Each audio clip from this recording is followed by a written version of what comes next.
Olá, seja bem-vindo ao Lições para a Eternidade, seu estudo semanal da lição da Escola Sabatina. Quem fala é o pastor Benjamin Prado, sou pastor no Instituto de Agricultura e Evangelismo. Caso você não seja inscrito neste canal, eu peço que você se inscreva, curta este material, compartilhe também, faça seus comentários durante o estudo da lição. Esse seu envolvimento, engajamento é muito importante para nós e também para a própria plataforma entender que é um conteúdo relevante. Hoje eu estou com um convidado muito especial novamente. Aqui ao meu lado está o Moses Coutinho. Seja muito bem-vindo, Moses. Obrigado por ter aceitado o convite. Muito obrigado, pastor. É sempre uma grande bênção para nós estudarmos juntos, né? Tanto estarmos aqui conversando sobre aquilo que a lição tem trazido e compartilhando também com os irmãos, como também é uma bênção ler os comentários dos irmãos acerca daquilo que está escrito. Então, conforme vocês forem escutando, deem as suas opiniões, sejam negativas, sejam positivas, sejam a favor, sejam contra. Eu creio que vai ser muito útil que todos coloquem os seus pontos de vista sobre a palavra de Deus e que o Espírito nos ilumine nesse momento. Amém, em nome de Jesus.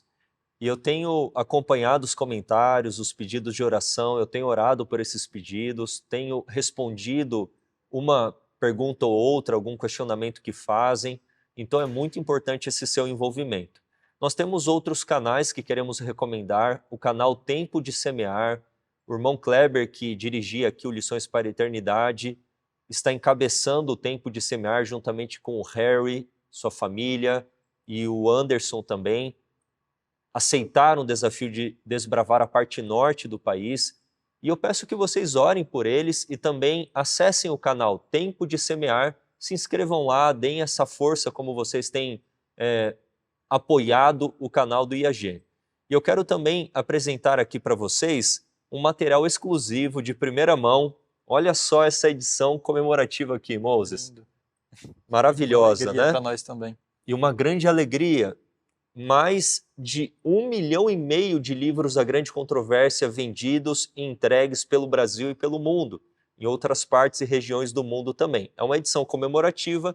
Se você quiser fazer a sua aquisição, entre em contato conosco. Nós temos uma quantidade limitada, vamos assim dizer, de volumes dessa edição especial. Quiser presentear alguém também, ficou então um material muito, muito bonito. E durante a lição eu vou apresentar outros materiais para vocês. Esse já é mais conhecido, a capa mais conhecida deste material. Nós temos um projeto aqui no IAG chamado Folhas de Outono. Se você quiser cooperar, apoiar a distribuição deste material, entre em contato conosco. Como que funciona brevemente este projeto? As pessoas fazem as suas doações direcionadas para este projeto, o valor, o recurso não será usado para outra coisa. Nós pegamos este recurso, convertemos então em livros e pessoas dispostas pelo Brasil, obreiros do IAG, apoiadores, irmãos apoiadores desta obra, recebem esses livros e distribuem em cidades, em vilas, em povoados, pelo Brasil todo. Então é um projeto que tem alcançado milhares de pessoas. Se é seu desejo apoiar, entre em contato e será uma grande alegria. Nós temos também o Lições para a Eternidade em espanhol, Moses? Fala um pouquinho para nós. Na verdade, nós temos um canal do IAG em espanhol, se chama IAG Hispano.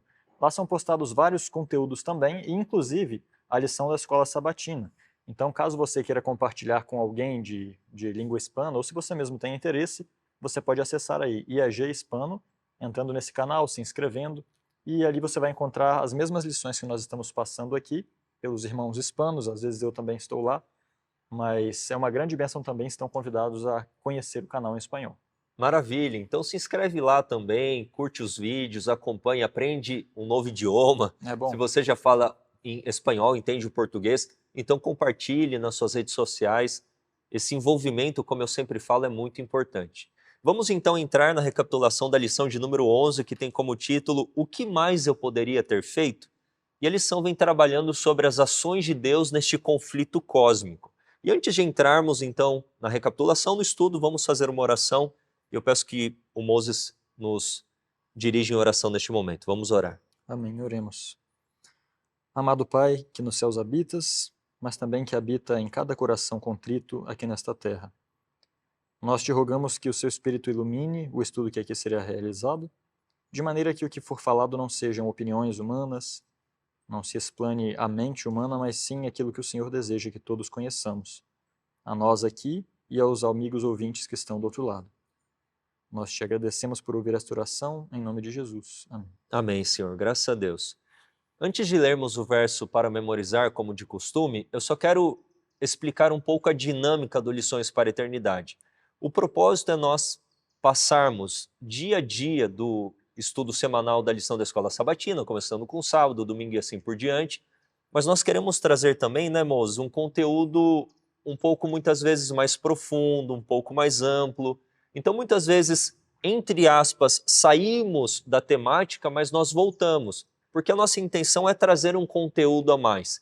Porque se ficarmos apenas no que está escrito aqui na lição, eu acredito que você, como um leitor, um intérprete, pode compreender o que está escrito, mas nós queremos trazer uma compreensão um pouco mais ampla. Então vamos avançando dia a dia, mas vamos trazendo comentários extras para enriquecer a recapitulação e o estudo da palavra, ok? Amém. Nós temos aqui o verso para memorizar, lê para nós, Moses, João 18, versículo 37. É um diálogo aqui de Jesus com Pilatos. O que diz João 18, versículo 37? Diz assim: Disse-lhe então Pilatos: Então és tu um rei? Jesus respondeu: Tu dizes que eu sou rei. Eu para isso nasci e para isso vim ao mundo, a fim de dar testemunho da verdade. Todo aquele que é da verdade ouve a minha voz. Ok. Nós iremos trabalhar então durante esta semana em relação às ações de Deus e o que mais Deus poderia ter feito neste grande conflito para mostrar que Ele é amor, que Ele é justo, que Ele sempre quer o nosso bem, a nossa salvação e de que Ele já derrotou Satanás também. A lição de sábado vem trazendo uma história interessante que o propósito, a moral da história é em relação a que existem várias questões neste grande conflito, ainda mais questões de ordem mais pessoais, que nós não temos todas as respostas. E muitas vezes pessoas passam por experiências negativas, experiências ruins, e atribuem essas experiências a Deus, e acabam tendo uma dificuldade na compreensão do caráter de Deus. Se Deus de fato é amor, se Ele é justo, por que eu estou passando por isso? E passam a duvidar da existência de Deus, passam a ter uma visão distorcida do caráter de Deus. Mas será, Moses, que Deus já deu provas suficientes de que Ele nos ama e Ele quer o nosso bem, de que Ele é justo e amor? Como que a gente pode introduzir essa temática aí a respeito do que mais Deus poderia ter feito? Realmente, pastor, como você disse, nessa história introduz isso dessa maneira, mas o restante da lição traz justamente essa pergunta: o que mais poderia haver sido feito? O verso para memorizar aqui, o verso inicial, é interessante, é contrastante. Pelo contexto do verso, nós sabemos que Jesus está preso, está ali entre a cruz e a misericórdia de Pilatos, não havia muita misericórdia em Pilatos, por sinal, e ele supostamente seria um rei. Então Pilatos vem e pergunta: você é rei? Naquela condição, um rei? E aí nós temos um transfundo desse verso, que apesar de ele ser rei, os seus súditos estavam rejeitando. Uhum. Os seus súditos estavam tirando a sua vida, a ponto de tirar a sua vida. E se nós estudamos a história toda, nós vemos que nem aqui a misericórdia de Deus acabou ainda. Nós, estudando a história, pelo prisma adventista especialmente, né, nós vamos perceber que somente alguns anos depois da morte ainda do rei deles, que era Jesus, é que a oportunidade deles passou. Ou seja, Deus fez passo a passo tudo o que ele poderia fazer até o último momento. Uhum. Desde que ele chamou, eu ia dizer Abraão, mas desde Adão, se nós formos olhar, passaram milhares de anos até Jesus, 4.000 anos de misericórdia. De história, de misericórdia. Inclusive, quem pensa que Deus no Antigo Testamento não era misericordioso, o tempo no Antigo Testamento foi muito longo para que o povo conseguisse se voltar para Deus, né? Uhum. E Deus fez inúmeras coisas, e nós vamos estudar essas coisas, um pouco delas, né, através também dessa lição. E vamos chegar à conclusão de que realmente Deus fez tudo o que ele poderia fazer. Exatamente. Só dentro desse comentário do Moses, só para não ficar nenhum tipo de lacuna, o Moses disse que a misericórdia em relação à consideração de Deus para com os judeus como povo passou, ano 34. Mas é claro que a salvação está estendida a todos os seres humanos, quer seja judeu, gentio, grego, bárbaro e assim por diante. Sim. Mas a consideração de Deus para com os judeus como sendo a sua nação, né? essa questão de representação. Vamos avançar aqui para a lição de domingo, que traz como título Cristo Vencedor.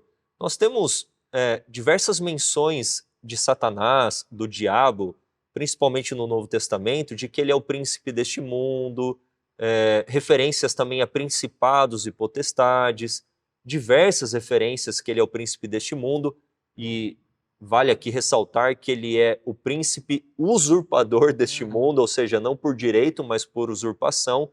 Mas nós temos o alegre relato da vitória de Cristo, o verdadeiro príncipe, o verdadeiro rei deste mundo sobre Satanás. Vamos entrar então aí na lição de domingo, o que a gente pode extrair de ensinamento desta lição.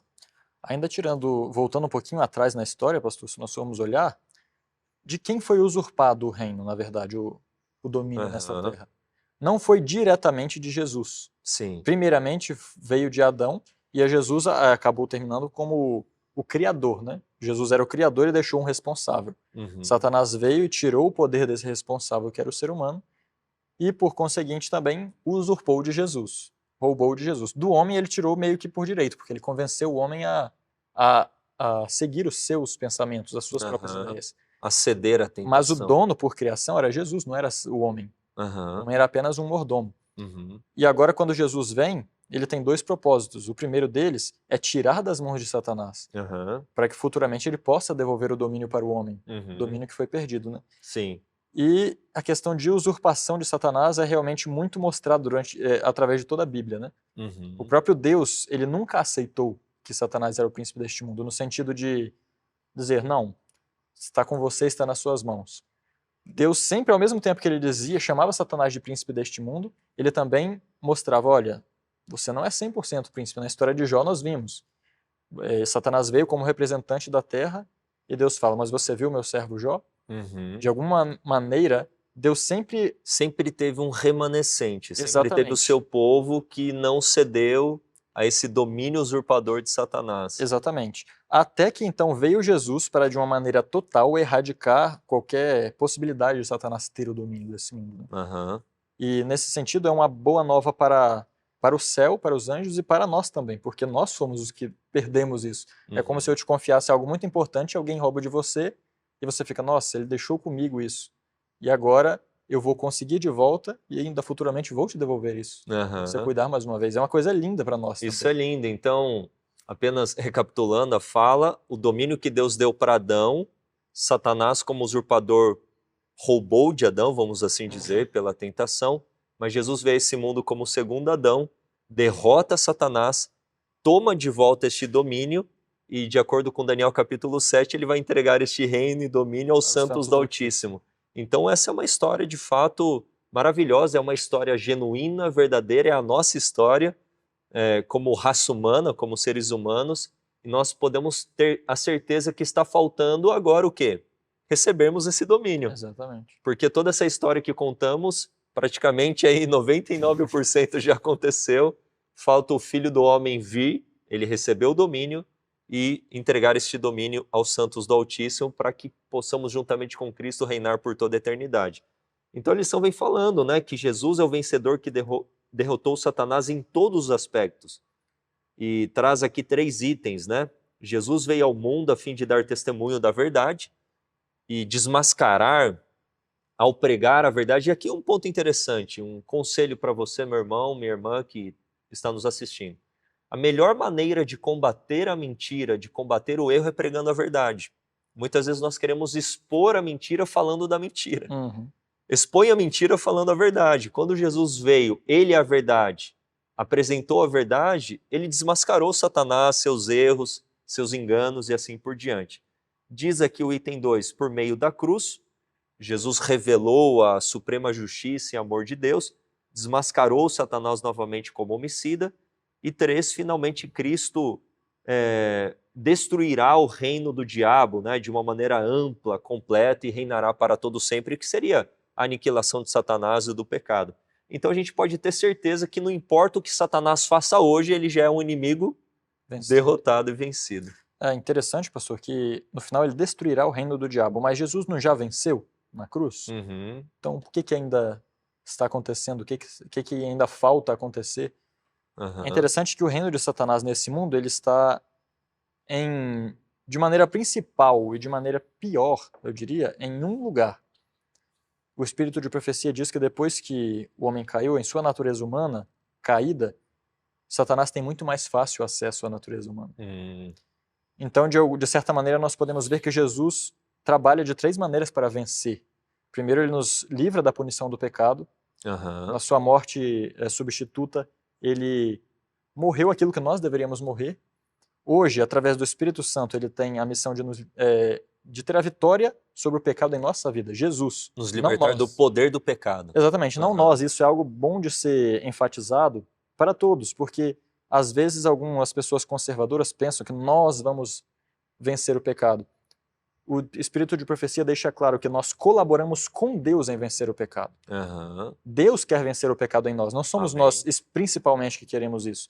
Deus quer fazer isso, e ele mesmo fala que ele será santificado nos seus filhos. Na Bíblia ele diz isso.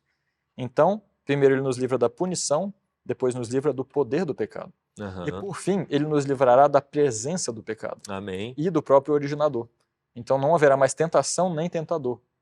Porque Jesus já venceu e agora então ele vai aplicar a finalização disso, né? A destruição realmente do reino do mal. Amém. E quando a gente vê as ações de Deus em relação a este conflito cósmico, a gente pergunta o que mais Deus poderia ter feito, porque, como diz a lição de sábado, por mais que não tenhamos todas as respostas, é só olhar para a cruz, porque a cruz nos dá a resposta suficiente de que Deus ele nos ama, que ele é justo, que Satanás ele foi derrotado ali na morte e ressurreição do Filho de Deus. Satanás recebe aquela ferida de morte, Gênesis 3,15, e Cristo sai da tumba como vencedor. Então você pode ter a certeza que por mais que a vida de Satanás está sendo prolongada, porque ele já é um inimigo derrotado, é por amor a nós. E é difícil muitas vezes compreendermos isso, né? E tem até um texto que eu separei, no Desejar a Todas as Nações, no capítulo Está Consumado, diz assim: depois da cruz, todavia, Satanás não foi então destruído. Página 539 do aplicativo. Os anjos não perceberam, nem mesmo aí na cruz, tudo quanto se achava envolvido no grande conflito. Os princípios em jogo deviam ser mais plenamente revelados. Olha agora, moço. E por amor do homem, devia continuar a existência de Satanás. Como assim deve continuar por amor a nós um ser maligno que quer de todas as formas a nossa destruição, a nossa morte, aniquilar a raça humana? Como que por amor a nós Deus preserva a existência de Satanás? E continua o texto: o homem, bem como os anjos, devia ver o contraste entre o príncipe da luz e o das trevas, cumpria-lhes escolher a quem servir. Então como que a gente pode entender isso à luz do sábado, aqui do domingo? Existe amor, então, da parte de Deus ao preservar a existência de Satanás? Na verdade, como o próprio final do texto falou, né? A existência de Satanás ser prolongada não é porque Deus quer ver o sofrimento. É para garantir que o seu povo não queira estar ao lado de Satanás. Amém. Olha só, os anjos, pelo que nós já estudamos até agora, nós vemos, né, desde o grande conflito e desde antes da lição do grande conflito, nós vemos que havia ainda, até a cruz, uma certa dúvida, não diria empatia, eu diria dúvida, na mente dos anjos. Nós cremos nisso como adventistas, especialmente, né? Porque o espírito de profecia nos traz isso. Amplia, né? Amplia a nossa visão. Então, eles tinham essa dúvida ainda sobre se Satanás estava totalmente errado, sim ou não. Até porque Jesus ainda não tinha morrido, como nós estávamos até falando antes da lição. Deus perdoou o homem. Perdoou o pecado do homem, mas como que ele perdoou o pecado do homem? Que direito ele tem? Jesus então vem, morre e mostra. Esse aqui é o direito que Deus tem de perdoar pecados. Só que agora ele já fez isso e os anjos entenderam claramente. Olha, realmente isso aí não tem nada de bom em Satanás. Eles perceberam que Satanás é totalmente mau. Só que quando Satanás continua e vai desenvolvendo os seus planos, a cada dia que passa, o povo de Deus deveria querer mais que o reino dos céus viesse. Amém. Nós deveríamos anelar mais. Em vez de nos queixarmos, nós deveríamos primeiro confiar na promessa de que quando os dias estiverem piores, é que o Filho de Deus vai se manifestar para nós. E nós mesmos ver os resultados. Eu li um texto, irmãos, aqui para o irmão Benjamin anteriormente, que falava, olha, vou ler aqui mais uma vez. Olha só. Se, porém, a família humana, mesmo depois da queda de Adão, houvesse labutado de acordo com o exemplo de Cristo, todo pai e mãe teria deixado a seus filhos um exemplo de como conduzir-se de maneira a cumprir suas obrigações para com Deus. E então o mundo seria como o Éden. Está falando Uhum, depois do pecado, irmãos. uhum. Olhem só isso aqui. A gente imagina que não, depois do pecado, o mundo ia destruir mesmo. Mas o que está dizendo é que não haveria degeneração. Aham. A terra, agora um deserto de pecado, exultaria e floresceria como uma rosa. Ou seja, onde Mesmo Satanás. neste contexto, se o povo se mantivesse fiel ao plano de Deus, à lei de Deus, mesmo neste contexto de pecado, haveria um Éden na terra, como se fosse assim uma prosperidade no Exatamente. povo. No final, pastor, o que nós vemos é que não vai haver pecado no futuro, não é simplesmente porque Satanás não existe. Não é simplesmente por isso. É porque o povo de Deus realmente vai ver o quão mal é o pecado e quão mal era Satanás. Aham. E que tudo que ele fazia, levava os homens a fazer, era intrinsecamente para a sua própria destruição.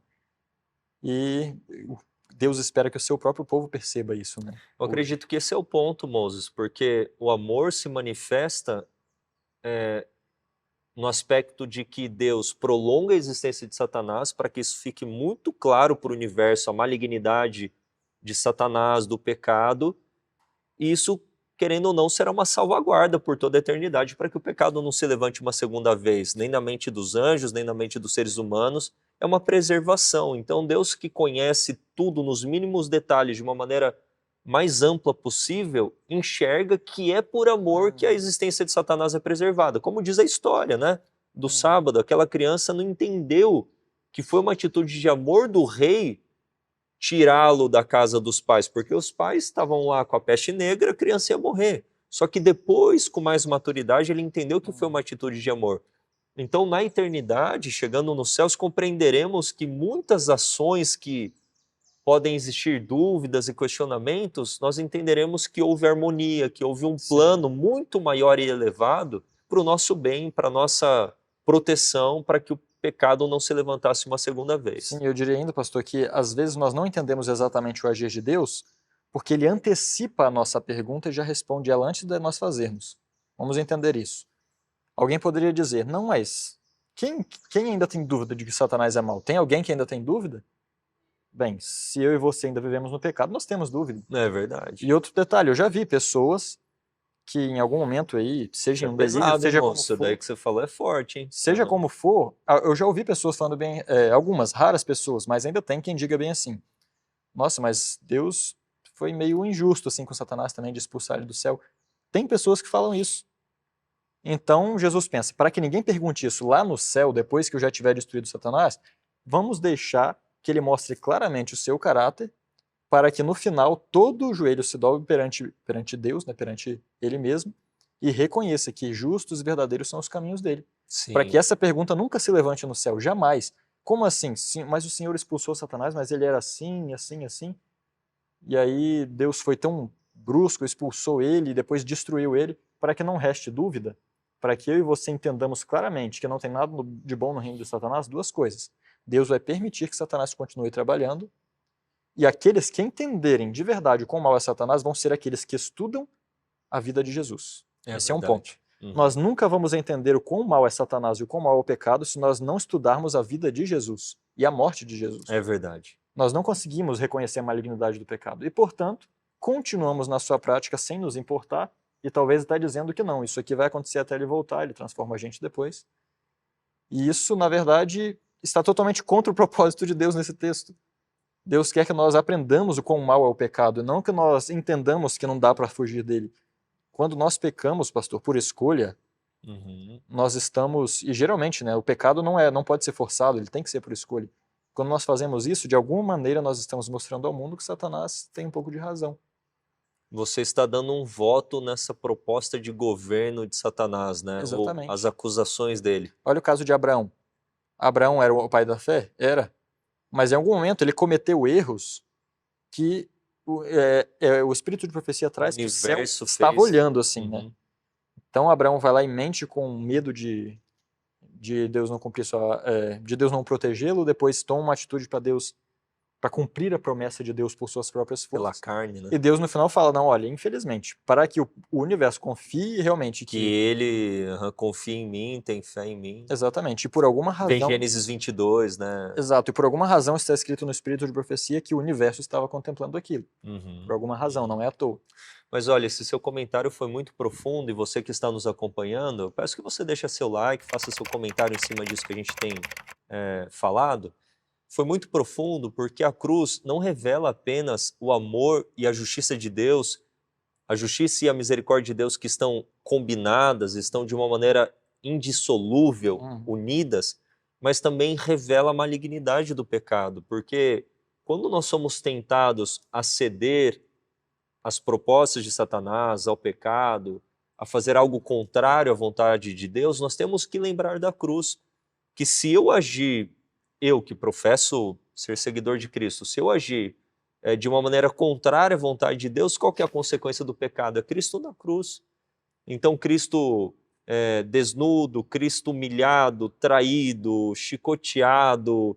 Aquele quadro, eu costumo dizer, Moses, que aquele quadro não é do Filho de Deus. Aquele quadro é meu e seu. É um pecador. Aquele quadro que Deus pintou na cruz é o quadro do pecado. É o quadro da malignidade do pecado. É o meu retrato, não é o retrato do Filho de Deus ali. Ele é o meu substituto. Então a gente deve olhar para a cruz e novamente agora no prisma da cruz, do amor de Deus revelado ali, olhar para o pecado de uma maneira odiosa. A gente tem que ter ódio pelo pecado mesmo, de uma maneira assim repulsiva. Porque se a gente ainda cede à tentação, e eu não vou me colocar aqui como a régua feridora, o perfeito, eu não estou falando isso. Estou falando que se a gente ainda cede, é porque falta a gente contemplar Cristo. Exatamente. Isso que você falou, falta a gente contemplar a vida de Cristo, a morte de Cristo na cruz. E tem algumas pessoas que pensam, quando nós falamos dessa maneira, que nós já somos perfeitos. Quão perfeito era Paulo para falar as coisas que falou? Ele mesmo falou que ele era o pior de todos os pecadores. Sim. E isso não é com falsidade. Quanto mais nós olhamos para Cristo, mais nós reconhecemos menos justiça própria você Então vai você nunca vai ouvir alguém que acredita na vitória sobre o pecado realmente, dizendo que está perto disso, ou que está muito elevado. Nunca. Se isso acontecer, a pessoa não está estudando a vida de Cristo, assim como se alguém diz que o pecado não é algo de tanta importância para ser excluído da vida, também não está estudando a vida de Cristo. É verdade. Então, se alguém alguma vez disser algo nesse sentido, recomende a essa pessoa que estude a vida de Cristo. Não tente debater, mostrar pontos. Essas coisas não nos iluminam. O que nos ilumina é olhar para a grandiosidade do sacrifício de Cristo, que foi vencedor sobre duas coisas, sobre Satanás e sobre o pecado. Amém. Aproveitando que a gente está falando da vida de Cristo, a gente tem esse material aqui, quero até chegar um pouquinho mais perto para você ver melhor. É o Desejado de Todas as Eras, é mais conhecido como o Desejado de Todas as Nações. Aqui nós temos a biografia mais completa e linda da vida de Jesus. Eu confesso, Moses, que depois da Bíblia, eu não sei qual livro é mais bonito do que esse. Não é só porque a gente editou, publicou aqui no IAG, mas esse é um livro... Nós publicamos porque achamos que Exatamente. vale a pena. Então, adquira seu exemplar, entre em contato conosco. Está num preço ultra acessível mesmo. Não é condensado, é ilustrado, uma obra maravilhosa, vale a pena você ter e adquirir também para presentear as pessoas e realizar evangelismo com essa literatura também, por que não? Vamos avançar aqui, moço, na lição de segunda, o bate-papo está maravilhoso. Peço de novo que você curta, compartilhe, deixa seu comentário aí, vai comentando, fazendo suas perguntas e a gente vai interagindo junto. Segunda-feira tem o título Justo e Justificador.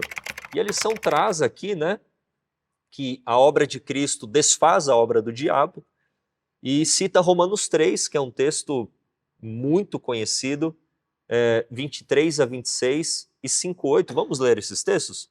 Vamos. Romanos 3, 23 a 26 e Romanos 5, verso 8. E esse texto, ele revela algo muito maravilhoso de que como Cristo desfez as obras do diabo. Essa é a grande questão, né? Como que Cristo fez isso? Romanos 3, 23 a 26. Deixa eu abrir aqui para a gente acompanhar a leitura em conjunto. Porque todos pecaram e estão privados da glória de Deus, sendo justificados livremente pela sua graça, através da redenção que há em Cristo Jesus, a quem Deus estabeleceu para ser uma propiciação através da fé no seu sangue, para declarar a sua justiça pela remissão dos pecados que são passados na ciência de Deus. Para declarar, eu digo, a sua justiça neste tempo, para que ele seja justo e justificador daquele que crê em Jesus. Amém. Em Romanos 5,8 diz: Mas Deus prova o seu amor para conosco, em que Cristo morreu por nós, sendo nós ainda pecadores. Como que nós podemos entender aqui Romanos 3? Muitas pessoas consideram um texto um pouco difícil de interpretar. Para respondermos a esta pergunta, como que Cristo desfez as obras do diabo? Bem, se nós formos ler verso por verso, nós vamos ver primeiro que nós temos um problema, que é que todos os seres humanos pecaram e estão destituídos da glória de Deus. Essa é uma das obras do diabo. O diabo conseguiu criar um muro de separação entre Deus e o homem. Uhum. O pecado é esse muro de separação. E é o que está dizendo. Todos pecaram e estão privados da glória de Deus. Mas foram justificados, sendo justificados livremente pela sua graça, através da redenção que há em Cristo. E é interessante nós vemos também que uma das obras de Satanás foi justamente difamar o caráter de Deus e a sua lei, porque os dois são paralelos, a lei de Deus e o seu caráter. Jesus, em sua vida, ele provou que o caráter de Deus e sua lei são justos, porque ele guardou a lei de Deus em sua vida, e ele também mostrou claramente que aquele que leva o pecado sobre si perece. No caso, Jesus levou o pecado do mundo sobre si e pereceu. Uhum. Deus foi justo, então Jesus depor ali a sua vida foi justiça, mas é uma justiça linda, é até difícil de explicar isso, né? Nós merecíamos a morte, Jesus morreu. Uhum. A morte de Jesus foi injusta em certo aspecto. Uhum. Mas devido a isso ter sido injusto, só que é uma injustiça que eu não estou conseguindo nem explicar, pastor, não sei nem como falar isso. É como se fosse uma injustiça pelo avesso. Ou seja, o justo seria que morresse o pecador. Uhum. Jesus morre para que o pecador viva. Uhum. Esse é o assunto que todos nós estudamos. Uhum. Né? E por fim, Deus prova com isso o amor. Eu acho que é essa palavra, não é uma injustiça boa, é amor. Uhum. Misericórdia. Numa perspectiva humana, nós entenderíamos como uma injustiça porque nós merecemos a morte, mas numa manifestação do amor de Deus, Romanos 5, versículo 8, Deus ele prova o seu amor pelo fato de Cristo ter morrido por nós, sendo nós ainda pecadores. Uhum. Então, nessa perspectiva nossa injusta, na verdade é uma manifestação do amor de Deus para a nossa salvação. Exatamente. Porque para Deus ser justo e justificador daquele que tem fé em Jesus, alguém teria que pagar o preço no nosso lugar e observar perfeitamente a lei de Deus. Não podia merecer aquilo. Uhum. Para que esse mérito que ele tenha a mais, porque se eu morri sem merecer, eu tenho um mérito a mais na minha mão. Então agora esse mérito ele distribui. E aí 4 coisas ele destrói. Na sua vida ele prova que a lei de Deus sim é justa, porque ele a observa e é capaz de viver sem cometer 100%. pecado. Ele leva o pecado e perece, então ele mostra que Deus é justo. Por quê? Porque aquele que carrega o pecado deve perecer.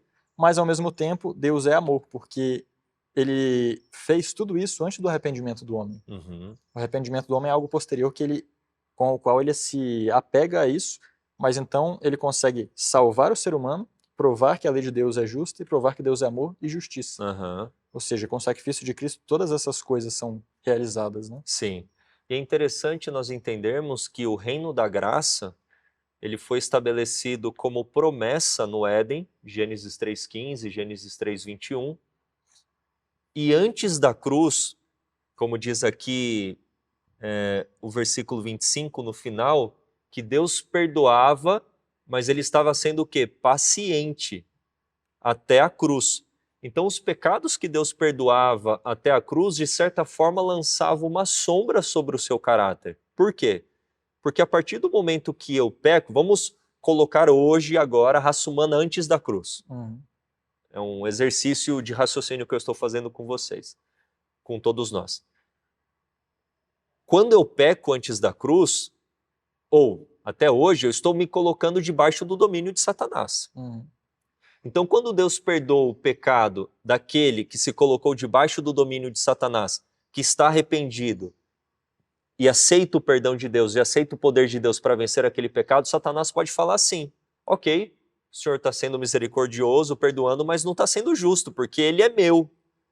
É a mesma coisa lá no livro de Judas, quando Miguel batalhou com Satanás em relação ao corpo de Moisés. Não, ele é meu. Ele está no meu cativeiro, que é a morte, porque ele pecou. Ele não tem direito de sair da sepultura, receber o perdão e a salvação. Ele é meu. Então, quando Deus perdoava pecados antes da cruz, ele estava nesse mundo, e é aí que a gente fala que existia ainda uma interrogação até a cruz. Deus ele estava perdoando, mas existia o questionamento: Deus está sendo justo ao justificar o pecador? Esse é o ponto. Porque se Deus salva Adão e Eva sem cumprir a lei, ok, ele é misericordioso, mas não é justo. Se Deus executa a justiça destruindo Adão e Eva em cumprimento da lei, ele não está sendo misericordioso porque não está salvando Adão e Eva. Então, nesse contexto vem Romanos 3 e Paulo fala assim, que a cruz não apenas dá a possibilidade de Deus justificar o pecador, porque Cristo morreu no nosso lugar, cumpriu a lei em nosso lugar e etc., mas a cruz também justifica a Deus ao justificar o pecador. Porque agora Deus ele tem o direito de justificar o pecador, porque Cristo morreu em nosso lugar. Amém. A lei foi cumprida, Jesus morreu em nosso lugar, então Deus hoje é justo ao justificar o pecador. E toda aquela sombra, né, que Deus, na sua misericórdia e paciência antes da cruz, ao perdoar pecados, existia essa questão, hoje não existe mais, e Deus ele é justo ao justificar o pecador. E louvado seja Deus por isso, né? Amém. Glória a Deus. Porque Deus ele revela no plano da salvação, no plano da redenção, essa plena soberania, essa plena harmonia de todas as coisas, e é lindo nós pensarmos nisso. Então, como a lição diz, né, em Cristo Deus proporciona a manifestação suprema de seu amor e justiça, e ele fez isso por meio da cruz. E aqui o autor cita, né, que na cruz Satanás perdeu completamente a simpatia dos seres celestiais, aquela sombra, aquela interrogação não existe mais. A lição vem trabalhando Apocalipse 12 também, é um outro texto que fala como Jesus desfez as obras de Satanás. O que diz esse texto aí para nós? Apocalipse 12, 10 a 12. Vamos ler Apocalipse. Apocalipse 12.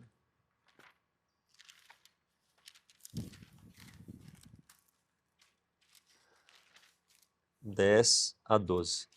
Diz assim: E eu ouvi uma alta voz dizendo do céu: Agora chegou a salvação, e a força, e o reino do nosso Deus, e o poder do seu Cristo, porque o acusador de nossos irmãos é derrubado, o qual os acusava de dia e de noite diante de nosso Deus. E eles o venceram pelo sangue do Cordeiro e pela palavra do seu testemunho, e eles não amaram suas vidas até a morte. Por isso, regozijai-vos, ó céus, e vós que neles habitais. Ai dos que habitam na terra e o mar, porque o diabo desceu até vós com grande ira, porque sabe que tem pouco tempo. Bem, aqui a lição até nos traz para nós estudarmos isso à luz de Gênesis 3,15, no qual Deus então diz que haveria inimizade entre a serpente e a mulher, e que por fim a cabeça da serpente seria pisada, né? Na cruz, obviamente, nós sabemos que foi quando Jesus então pisa a cabeça da serpente, porque a mordida da serpente causou a morte de Jesus, mas não foi definitiva. Não foi uma ferida definitiva. Exatamente. Foi apenas uma mordida no calcanhar, né? Enquanto Jesus estaria então pisando a cabeça da serpente, não representando a destruição de Satanás, ainda. Aqui ainda está representando, como você mesmo trouxe o ponto agora há pouco, né? De que por fim essa mesma acusação, essa mesma dúvida que havia como Deus estava perdoando o homem, também sumiu. Como é que Deus podia perdoar? Aí aqui some essa dúvida, e agora Satanás então percebe mais claramente. Até a cruz Satanás ainda achava que tinha esperança. De uma vitória. Exatamente. Agora Deus foi derrotado. Isso, Deus fala das coisas que não são como se já fossem. Satanás já foi até destruído. Sua cabeça foi esmagada. Mas nós vemos aqui, então, basicamente o cumprimento, né, de Gênesis 3,15. A destruição de Satanás está garantida. Exatamente. Porque ele foi derrotado por Cristo na cruz e ressurreição, né, na sua morte e ressurreição. Então, sua destruição, tanto de Satanás como do pecado, está assegurada. Está e louvado seja Deus por isso, porque a vida de Cristo não foi um teatro. As tentações de Cristo foram reais. A possibilidade de Deus ser derrotado neste grande conflito era uma realidade. Porque se Jesus não tivesse a possibilidade de ceder à tentação, tudo seria um teatro. Isso faz com que Quando nós falamos isso, algumas pessoas estremeçamos. podem pensar assim que a gente está falando, não, Deus, vocês estão rebaixando a Deus. Mas não, a verdade é que Deus tinha tanta certeza de que ele era justo que ele confiou tudo isso. Exatamente. Ele falou, não, eu tenho certeza que a minha lei é justa. E então Jesus vai... Eu tenho certeza do conseguir meu caráter também. não é como se Deus estivesse inseguro, será que eu vou perder? Não, mas a possibilidade estava ali. Simplesmente como Deus tem a plena sabedoria e onisciência, ele sabia que seria assim possível que Jesus vencesse. E foi o que aconteceu. Amém, louvado seja o Senhor Jesus. E é interessante esse contexto de Apocalipse 12, porque muitas vezes nós interpretamos Apocalipse 12 como uma referência à primeira expulsão. Só que Apocalipse 12 está se referindo a uma segunda expulsão. Olha só que interessante, né? Apocalipse 12, você tem aqui o verso 2, uma mulher que está grávida. No versículo 5, você tem um filho que nasce, ele vai reger todas as nações com vara de ferro, ou seja, ele é rei. E aqui nós temos também uma referência implícita da morte de Cristo, e seu filho foi arrebatado para Deus e para o seu trono. A referência à primeira expulsão de Satanás e dos anjos dos céus está aqui no versículo 13 e 4, principalmente no verso 4, né, que a cauda do dragão, que é Satanás, arrastou 1/3 das estrelas dos céus. E daí tem o verso 5, o filho nasce, rege as nações, ascende aos céus, e nós temos aqui o versículo então 7 a 9, que fala de uma batalha. Em qual contexto? Em que Cristo já ascendeu aos céus. E daí vem o versículo 10, porque não faz sentido entendermos o versículo 10 à luz da primeira batalha. Porque diz, agora é chegada a salvação. Ora, na primeira batalha houve essa declaração? Não. Mas houve no declaração contexto, de guerra, na verdade. houve declaração de guerra, houve batalha, houve peleja.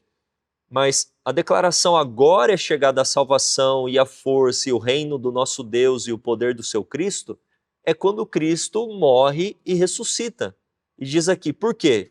Porque já o acusador de nossos irmãos é derrubado. Satanás agora, como a própria história de Jó, como ele comparecia e acusava a Deus perante os seres inteligentes, os anjos, os mundos não caídos, agora ele não faz mais isso, porque ele já foi desmascarado perante todo o universo.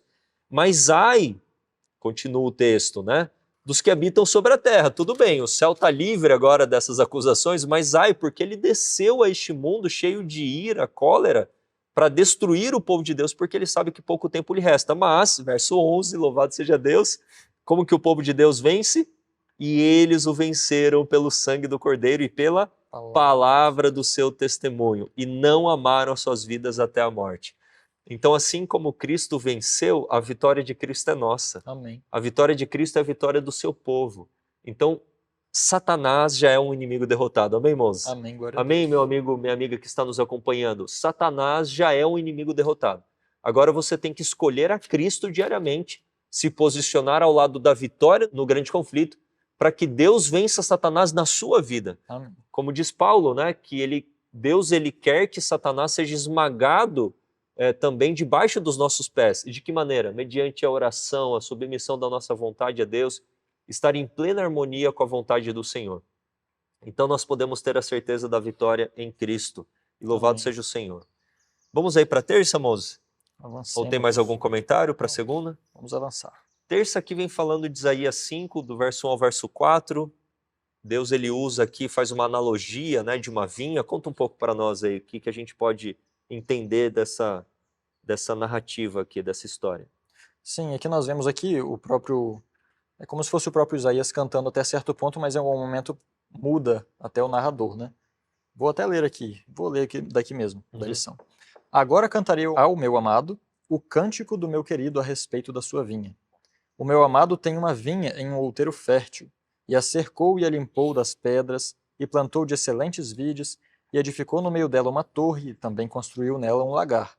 E esperava que desse uvas boas, mas deu uvas bravas. Agora, pois, ó moradores de Jerusalém e homens de Judá, julgai, vos peço, entre mim e minha vinha. Que mais se podia fazer a minha vinha que não lhe tenha feito? E como, esperando eu que desse uvas boas, veio a produzir uvas bravas?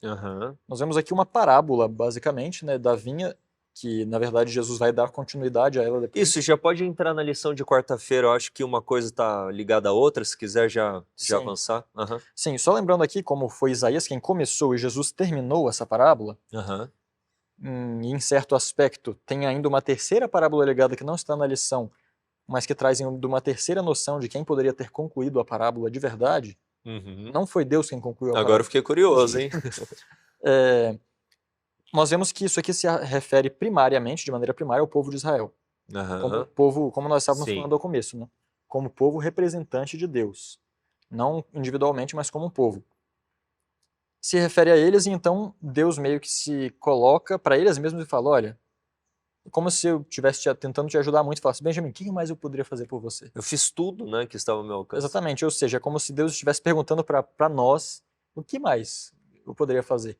Mas essa é uma pergunta retórica, não tem mais nada que ele poderia fazer. Exatamente. Isso que na época de Isaías Jesus não tinha morrido ainda, mas profeticamente ele já fala isso, e então nós terminamos Isaías 53 aponta, né, o sacrifício de Cristo. isso, aí nós terminamos caindo em Mateus 21, 33 a 39, Uhum. no qual Jesus fala agora da parábola e colocando detalhes que não estavam lá em Isaías. Porque ela começou com Deus enviando seus profetas, enviando seus servos, enviando a lei do céu, dando maná para eles no deserto, fazendo de tudo, colocando eles na terra prometida, livrando eles dos inimigos. E em tudo isso o povo tinha uma constante queda, por exemplo, para a idolatria.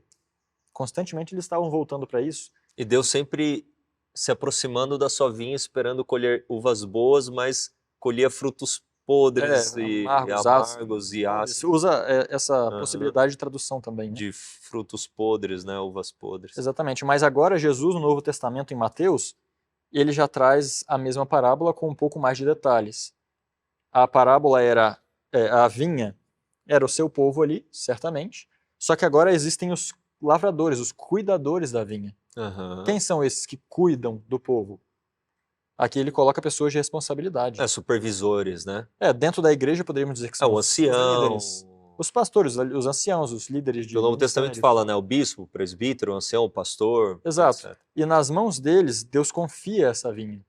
Assim como também fez no passado. Tinha o sacerdote, sempre teve líder, e a liderança é algo necessário. Aham, Só que é necessário e, ao mesmo tempo, traz um pouco mais de responsabilidade. é verdade. E o que acontece nesse caso é que ele manda os profetas para colher frutos da sua vinha, e os profetas são mortos, um por um. Aqui fala de dois casos, né, que enviou um dos servos para receber os frutos, e eles, apoderando-se dos servos, feriram um, mataram outro e apedrejaram outro. Ele usa 3 vezes assim para dar uma noção geral, né? Aham. E por fim, ele faz isso algumas vezes, inclusive. E se nós formos contar quantos profetas e oportunidades o povo de Deus teve, Exato. como o Os povo de profetas Israel, maiores, menores, outros profetas que não. exatamente, e o povo ainda assim Deus não conseguia colher os frutos daquele povo. E essa parábola traz duas coisas, se nós formos interpretá-la diretamente. Jesus está cobrando muito dos líderes, porque em grande parte os frutos não vieram por causa deles. É isso que Jesus está dizendo. Aham. Tanto é que no final ele fala, não, ele pergunta para as pessoas que ele estava contando a parábola. Depois que ele enviou o próprio filho e eles mataram o filho para ficar com a herança, o que vocês acham que o dono da vinha vai fazer? Aí eles mesmos falaram, ele vai enviar, vai matar aqueles líderes lá, Aham, vai vai colocar destruir outros tudo. que Aham. cuidem da vinha direito. Basicamente eles estavam dando pronunciação contra si Uma mesmos. sentença própria, né? E isso seja uma advertência também para todos aqueles que ocupam essas posições hoje, né? É verdade. Para nós termos cuidado com os frutos que nós estimulamos a vinha a produzir. Porque dependendo desses frutos, Deus vai colocar mais peso sobre a nossa O sentença. pai ainda é o agricultor. Ainda nunca mudou isso. Exato, é. João 15. Então, eu diria até que talvez tenha alguma outra parábola que poderia se encaixar melhor na proposta que a lição queria dar. Só que essa ainda traz esses outros fatores. O bom é que ela traz a questão de Jesus, né? E isso eu acho que era o que eles queriam colocar principalmente. Aham. Ele enviando o filho para pegar os frutos e o filho sendo morto por aqueles que deveriam dar os frutos, E oferecer que os parábola frutos. seria essa aí? Essa é a parábola da figueira e da vinha, Ah, na qual diz que havia uma vinha e havia uma figueira no meio da vinha. O espírito de profecia nos traz essa figueira como se fosse aquela geração na qual Jesus veio. aham. Na vinha inteira aquela era. E ela não dava frutos. Não dava Uhum. frutos, não dava frutos. Então ele falou bem assim: eu vou cortar essa árvore. Para que ela ocupa a terra inutilmente? E aí o lavrador, que no caso seria Jesus, diz ali, não, deixa mais um ano ainda que eu vou cuidar, vou adubar, vou fazer uma vala ao redor, vou regar bem para ver se ela produz mais. E se não, ela vai ser cortada. E o interessante é que a história é terminada aí. Não existe tipo, então a figueira cresceu. Ou ela foi cortada e tal. Não conta. Por quê? Porque não dependia de Deus a partir daí. A partir daí dependia do povo. Uhum. Ou seja, Deus fez tudo o que ele poderia fazer. E agora o que nos sobra é ver como vai ser a nossa retribuição. Uhum. O que a figueira vai fazer afinal? Ela vai dar frutos ou ela vai continuar ocupando a terra inutilmente? Olhem só esse texto aqui de Ellen White. Olhem só que forte esse texto. Deus, por seu filho, procurara frutos, mas não encontrou nenhum. Israel era um estorvo à terra. Toda a sua existência era uma maldição, pois ocupava na vinha o lugar que uma árvore frutífera poderia preencher. Uhum. Roubava o mundo das bênçãos que Deus intencionava dar. Os israelitas mal representavam Deus aos povos. Não eram somente inúteis, mas decididamente um embaraço. Uau. Sua vida religiosa iludia em alto grau e, em vez de salvação, acarretava ruína. Dá para entender que o povo de Deus, dá para entender que o professa o povo de Deus, quando não vive a lei de Deus, quando não vive a vontade de Deus, é pior do que o ímpio. Exatamente. É o que está falando aí, né? A a existência dele não é apenas uma existência também ímpia, porque ele está em pecado, mas é um estorvo. Ou seja, é pior do que uma pessoa que nem professa. Exatamente. É como se existem as águas que Deus usa para regar as suas plantas. Os ímpios não estão sendo regados com essas águas. Uhum. Se eles fossem, talvez dessem frutos, mas esses que estão aqui sendo regados diariamente com a minha água, a água da vida, eles estão ocupando todo o fluido, aí, todo o fluido e não estão dando frutos. Ou seja, não há nada que Deus poderia fazer a mais do que ele já fez. Uhum. E isso aqui é uma advertência para nós, irmãos. Nós cremos que a igreja adventista é a última igreja da profecia. Mas quando nós nos apoderamos desse pensamento como se fosse uma segurança de salvação, nós devemos lembrar que para os judeus não haveria outra igreja. Eles eram a definitiva. Eles eram o povo de Deus. Deus fez tantas promessas. E embora nós saibamos que cronologicamente não haverá outra igreja, nós podemos saber que aquilo que aconteceu no passado pode se repetir hoje. Que é o quê? O povo ser rejeitado de alguma maneira. Nós sabemos que o remanescente é que será salvo no final das contas. A igreja adventista é o último povo, mas somente aquele povo que realmente der fruto será salvo. Não aquele que estiver dentro da vinha. O real remanescente, né? Exatamente. O verdadeiro adventista, vamos dizer assim. Tanto é que a possibilidade de ser cortado de dentro da vinha de Deus existe. Então, se você está hoje, não é garantia de que você estará amanhã. E você me fez lembrar das palavras de Paulo, né? E ele, lá em Romanos 11... falando daquela oliveira brávida, oliveira... Exatamente, do enxerto que Exatamente, se os originais não foram poupados, quanto mais você que foi enxertado, também se vacilar, vamos dizer assim, será cortado também. Então, não se julgue superior àquele que era o original, porque você também foi enxertado, então você também está debaixo da misericórdia de Deus, anda na linha, faz o que é certo. Exatamente. Isso não é uma questão. Isso é uma lição tremenda para nós, porque às vezes a gente tem esse orgulho, e, né, assim, no sentido, orgulho, assim, somos a sétima igreja, somos o povo da profecia, etc. Tá aqui a nossa história, Apocalipse, mas estamos vivendo de acordo com a vontade de Deus para esse tempo? Estamos em harmonia com os planos de Deus? Porque senão, individualmente, é inevitável que nesse sacudir, né, nesse joeirar, seremos lançados para fora. Exatamente, eu imagino, a Bíblia traz muito essa questão do povo de Deus e da salvação como um plantio. E eu me colocando como um agricultor, qualquer agricultor sábio, ele tendo uma plantação e as suas frutas não dando, ele não muda de terreno e diz, ah não, agora eu vou comprar outra terra. Não, ele muda as plantas. Ele fala bem assim, essas plantas não estão dando, eu arranco a planta, encontro outra melhor e planto. Sim. Mas é muito triste, eu acho que deveria fazer todos nós chorarmos, pastor. Sim. A visão de Jesus, quando ele subiu, estava indo para Jerusalém na sua entrada triunfal. Sim. E então é como se ele tivesse um lapso, ele esquecesse que era humano. E ele olha para Jerusalém, olha com um olhar divino, assim, né? O tanto que eu fiz. Exatamente, ele fala então, tudo que eu fiz, quantas vezes eu quis te cobrir, como a galinha cobre seus pintinhos debaixo das suas asas, e vocês não quiseram. E Jesus realmente esqueceu que ele estava na humanidade. Não, e Parece. Ele tem falou uma como Deus. aplicação pessoal essa fala de Cristo, né? Não apenas de uma maneira coletiva, mas para mim e para você, né? E é o que diz a lição aqui. Nós devemos lembrar que o próprio Deus, nesse grande conflito, é o que pagou o maior preço. Essa é uma verdade. O que mais Deus ele pode fazer para te redimir, para te livrar daquilo que o Moses falou, da culpa, do poder, da presença do pecado? O que mais Deus pode fazer? Ele já fez tudo. Então, para aqueles que rejeitarem, essa lágrima de Cristo, ela caiu de uma maneira coletiva em relação ao povo de Israel, mas cai de uma maneira individual, né? Porque Deus ele quer a salvação de todos. Nós não cremos que Deus escolheu uns para a salvação e outros para a perdição. Essa é uma visão calvinista. Nós cremos que Deus escolheu a todos para a salvação, porém, tem um livre-arbítrio. Nem todos escolheram a salvação que vem de Deus. Eu diria que esses pontos da lição estão justamente nos trazendo outra vez a importância do livre-arbítrio. Exatamente. Tanto é que a própria lição nos traz aqui uma frase que diz: o conflito cósmico não poderia ter sido resolvido prematuramente pelo exercício do poder divino. Ou seja, falta alguma coisa acontecer.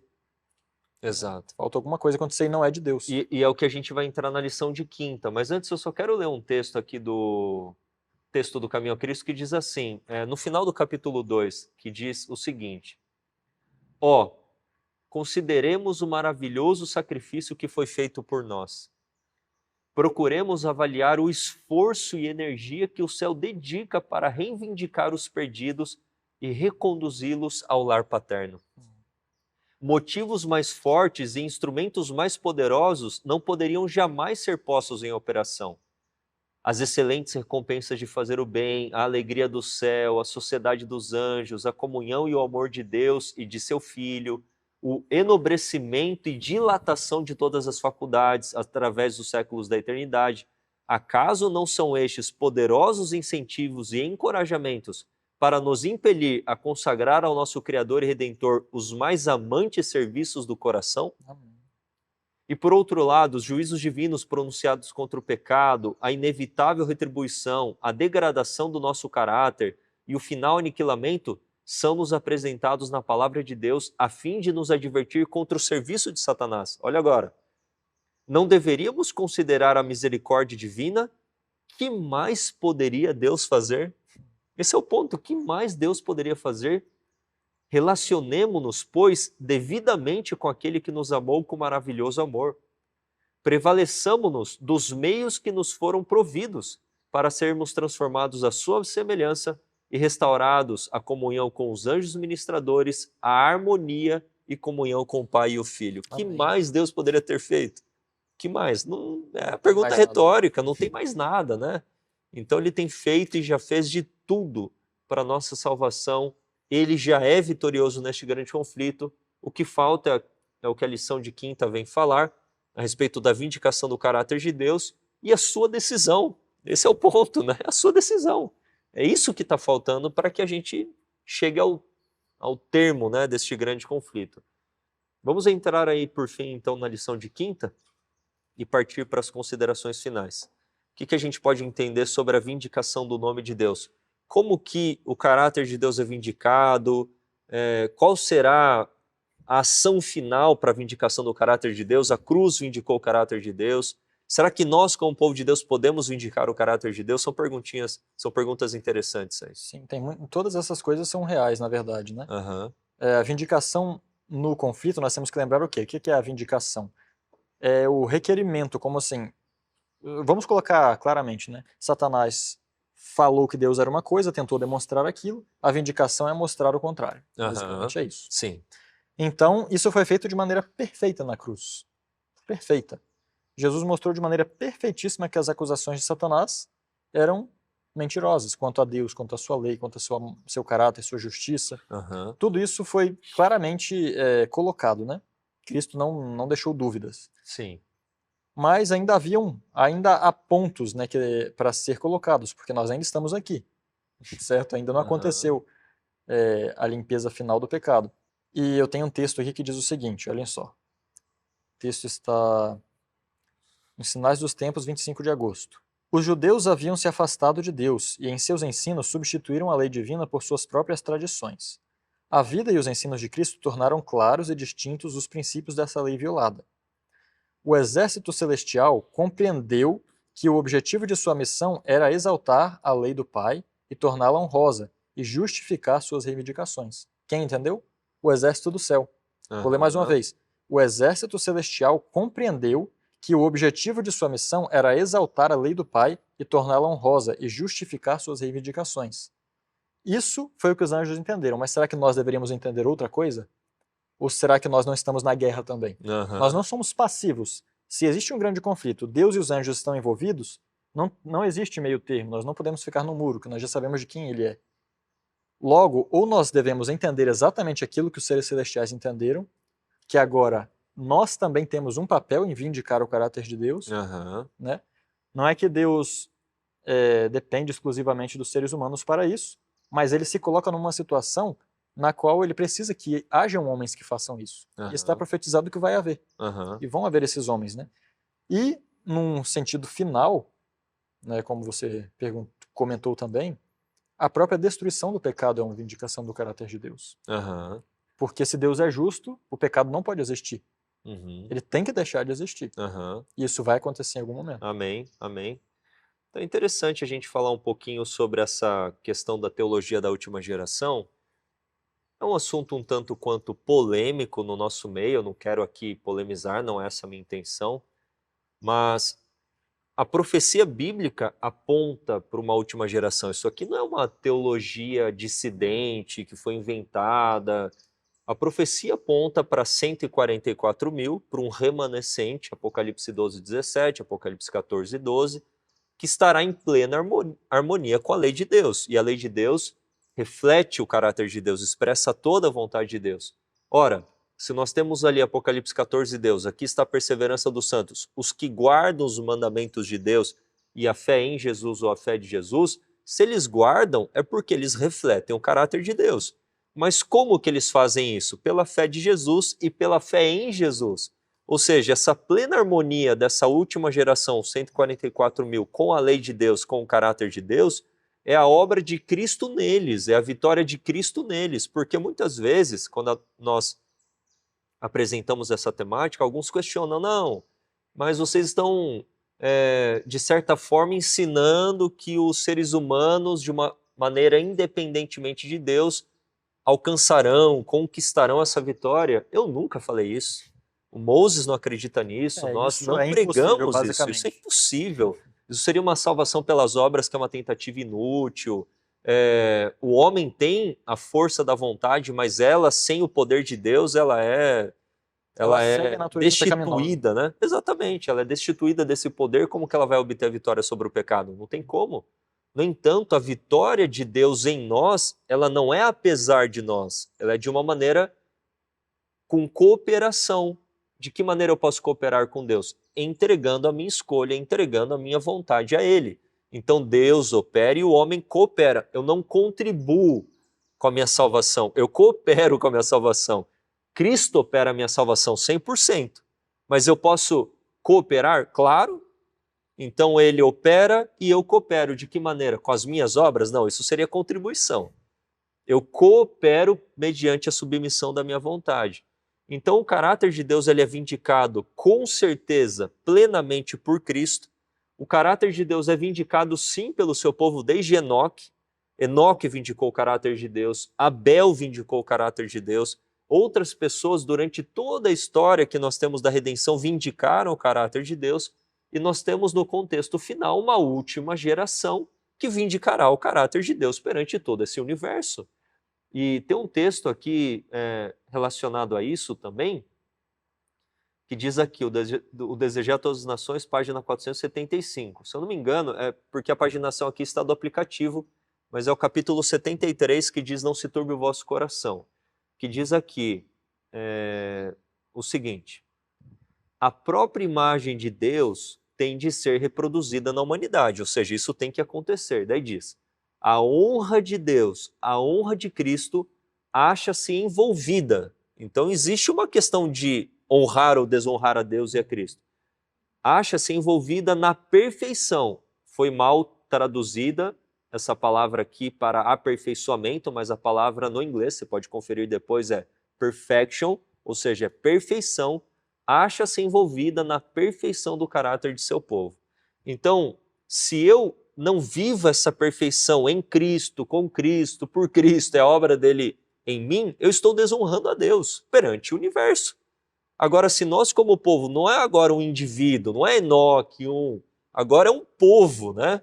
Deus São sempre, milhares. através dos 6.000 anos de história, Deus tem procurado um povo que seja capaz de fazer isso. Exatamente. É isso que Deus mais anela, a manifestação de si mesmo em sua igreja, né? Uhum. Inclusive tem um outro texto, pastor, que diz assim: embora o povo de Deus seja débil e cercado de fraquezas, ou seja, primeiro ponto, o texto reconhece que o povo de Deus é sujeito ao pecado, não é perfeito. Isso é o primeiro ponto. Segundo, os que se voltam da deslealdade para com Deus nesta geração ímpia e perversa e retornam à lealdade, permanecendo firmes na vindicação da lei de Deus, tapando a brecha feita pelo homem do pecado sob a direção de Satanás, serão considerados filhos de Deus. Certo? Não, mas então as nossas obras, olha o que o texto continua dizendo, e pela justiça de Cristo estarão perfeitos diante de Deus. Amém. Louvado Ou seja seja, Deus. você Amém. pode fazer tudo o que tiver que fazer. E na verdade você não pode. Você deve fazer tudo o que Deus te manda fazer. E não pense que fazendo isso você estará salvo. Você está salvo porque a justiça de Cristo estará te tornando perfeito. Amém. Mas a justiça de Cristo não será colocada sobre alguém que está sentado, coçando a cabeça. Exato, ela não é um manto que encobre o pecado, ela é um manto que remove o pecado. A justiça de Cristo imputada, ele morreu por nós, mas é a comunicada, ele quer viver em nós. Então, o manto de justiça de Cristo que vestimos não tem um fio de justiça humana, de obra humana. É 100% a obra de Cristo, mas essa obra, nós temos que entender isso. Nós não somos calvinistas. Nós não acreditamos nessa teologia reformada de que é apenas a obra de Deus em nós e eu fico de uma maneira passiva. Existe um aspecto de cooperação, não de contribuição, repito, de obras minhas na minha salvação.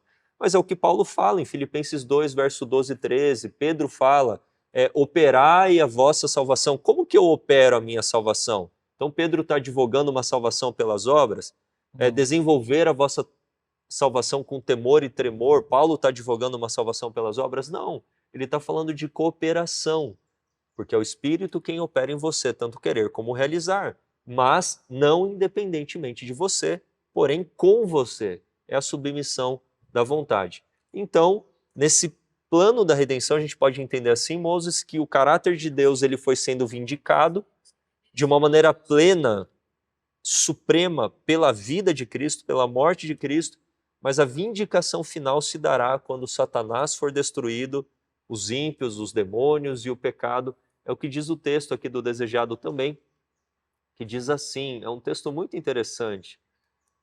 Então, página 542, então o extermínio do pecado reivindicará o amor de Deus e estabelecerá sua honra perante o universo de seres que se deleitam em fazer sua vontade e em cujo coração está a sua lei. Então está aqui, né? A vindicação plena, final do caráter de Deus é na consumação do plano da redenção. Amém. Amém. Moses, considerações finais para aqueles que nos acompanharam. Que Deus abençoe sua vida, muito bom. Essa lição foi excelente, os comentários que aqui fizemos. Então, pode fazer as suas considerações finais para aqueles que estão nos acompanhando. O que mais Deus poderia fazer por nós? O que mais Deus poderia fazer que já não foi feito? Irmãos, a única coisa que Deus ainda espera para fazer é uma obra completa na nossa vida, porque não depende apenas dele. Então, se tem algo que Deus ainda não fez, não foi porque ele não desejou fazê-lo. Mas eu sei que cada um de nós deseja realmente conhecer a Deus, conhecer a Cristo e ter essa obra completa em nossa vida. Seja qual for o seu pensamento, se você pensar não é possível vencer o pecado como vocês estão dizendo, ou sim, temos que vencer, uma coisa é certa, você não acha que está completo. Você não pode dizer isso, independente de qual seja a sua posição. Mas nós podemos estar completos se nós nos voltarmos para a vida de Cristo e entendermos o quão odioso era o pecado à vista de Deus, de maneira que ao contemplá-lo possamos ser transformados de acordo com a imagem de Cristo e cumprir os textos que aqui temos lido. No fim, todo joelho se ajoelhará, se dobrará e reconhecerá que Deus é justo e que as suas reivindicações são justas. Que estejamos cada um de nós entre esse povo que estará vivo neste momento. Amém. Louvado seja Deus. Moses, muito obrigado pela sua participação. Querido amigo, querida amiga, se inscreve no canal caso você não seja inscrito, curta, compartilhe, deixe seus pedidos de oração também, seus comentários, quer sejam no mesmo sentido daquilo que comentamos ou de uma maneira contrária. Nós não nos julgamos os donos da verdade aqui, nós respeitamos de fato a liberdade de consciência, de expressão. É claro que existe a verdade, não quero relativizar, mas você tem a total liberdade de discordar de uma maneira respeitosa, queremos ser respeitosos também, e vamos juntos avançar. Temos que procurar a unidade na verdade, na palavra do Senhor, no Espírito, no amor cristão genuíno. E eu peço que você então esteja conosco, se envolvendo neste trabalho, de divulgar esta mensagem que ela é tão importante. E aqui eu quero reiterar a divulgação desses livros que eu apresentei, o livro A Grande Controvérsia, essa edição maravilhosa, comemorativa, 1,5 milhão de livros entregues, louvado seja o nome do Senhor Jesus. Nós não podemos estimar o impacto de um livro entregue, imagina de 1,5 milhão.